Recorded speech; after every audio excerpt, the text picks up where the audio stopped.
이번에는 왼쪽 앞에서 너무 간절하게 보셔가지고 제가 이것도 일종의 그 특혜인데 괜찮을까 모르겠네요. 채널 A 반장님이죠? 아, 네, 네. 채널 A 반장님한테 네. 제가 안면이 좀 있어서. 네. 매체와 성함 말씀 주시면. 네네. 네, 대통령님 지명해 주셔서 감사합니다. 채널의 이동훈 기자입니다. 저는 대선 때 공약하셨던 검찰청을 공소청으로 전환하는 문제에 대해서 여쭤보려고 합니다. 지금 여당 일부 강경파 의원들과 당대표 후보들 모두 추석 전에 개혁을 완료해야 된다 이렇게 얘기를 하고 있는데요. 네. 대통령님도 같은 타임라인을 생각하고 계신지 궁금합니다.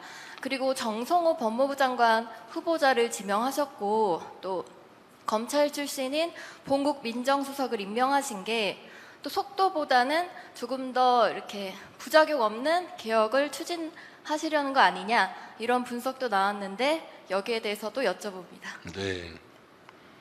가장 최근에 핫하기도 하고 제가 답변드리기가 조금 곤란하기도 하고 예민한 질문을 해주셨습니다. 네.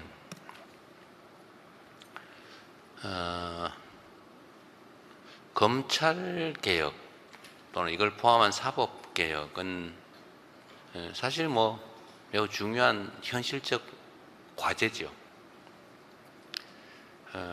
뭐 저도 법조인이기도 합니다. 뭐 수십 년간 저도 송사에 매달려서 먹고 살았죠. 근데 많은 것들이 시대 상황에 맞지 않게 된 것 같습니다. 뭐 길게 얘기할 것 없이 기소 자체를 목표로 수사하는 그리고 기소에 맞춰서 사건을 조작하는 일은 결코 있어서는 안 되죠. 원래 법격언에 이런 말이 있어요. 법언이라고 하는데 아주 오래전부터 전해 내려오는 이제 법률에 관한 중요한 금원 같은 거죠. 10명의 범인을 놓치더라도 1명의 억울한 사람을 만들면 안 된다. 정말로 중요한 겁니다. 인권의 중요성을 지적한 건데 이거 뭐 수천 년 전에 원시 사회에서부터 있던 얘기입니다. 그런데 실제는 어떠냐? 저는 그런 생각이 들어요. 누가 사적인 목적을 가지고 사람을 잡아다가 어디 개인 감옥에 가둬놓고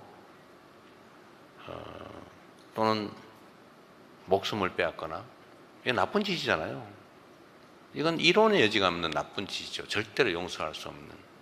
그런데 만약에 그런 범죄 악행을 막으라고 국민이 준 권력을 이용해 가지고 법률의 이름으로 그런 행위를 한다. 간첩 혐의를 뒤집어 씌워 가지고 사형 선고를 한 다음에 다음날 바로 집행해서 목숨을 빼앗는다. 또는 어떤 특정 아주 부도덕한 업자의 청탁을 받아가지고 재산을 빼앗아 그에게 부당한 이익을 주기 위해서 그 사람을 억울한 범인으로 만들어서 재산을 싹 다 뺏고 감옥에 집어넣어서 몇 년 동안 살게 한 구금 생활을 하게 한다. 어떤 게 더 나쁩니까? 권력의 힘으로 그러는 게 더 나쁜 거죠. 그런데 그런 게 상당히 많이 벌어져요. 있을 수 없는 일이잖아요. 이건 원시국가죠. 불행하게도 그게 우리 현실에 존재합니다. 그러지 않게 만드는 게 중요하죠. 사법 권력은 국가의 법 질서를 유지하는 최후 보루입니다. 우리 모든 국민들은 마지막에 그렇게 얘기하죠. 막 싸우다가 법대로 합시다. 이게 마지막 믿음이에요. 최후 보루죠.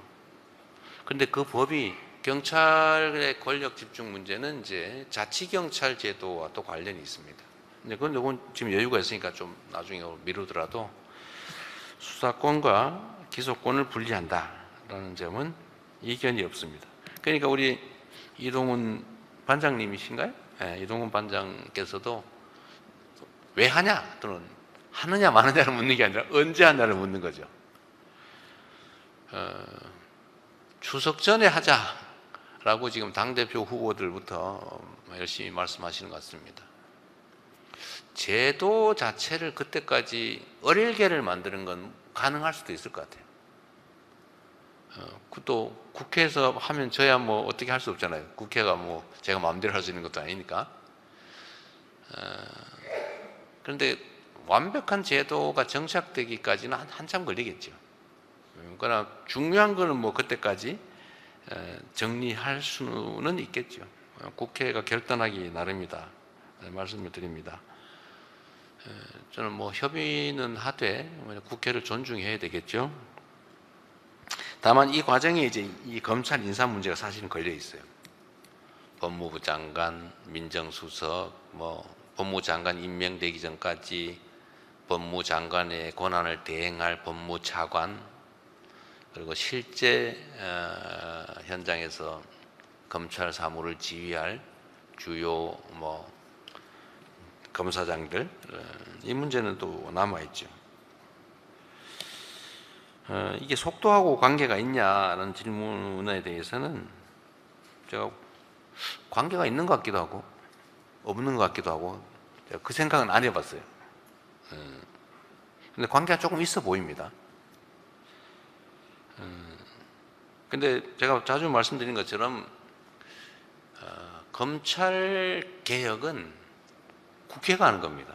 이 제도를 바꾸는 거기 때문에 뭐 정부 내에서, 근데 검찰도 정부의 일원이니까요. 정부 안에서 서로 타협해 가지고 정할 문제가 아니고 국회가 입법적 결단을 할 사안이기 때문에 우리 정부에서 할 일은 그로 인한 갈등, 부작용 이런 걸 최소화하는 게 필요하죠. 좀 원만하게 또 신속하게 될 수 있도록 하는 거. 그러려면 이제 우리 대통령실 안에도 또 정부 안에도 또 검찰을 좀 잘 이해하는 사람이 맞는 게 유용성이 있겠다. 그런 판단을 한 겁니다.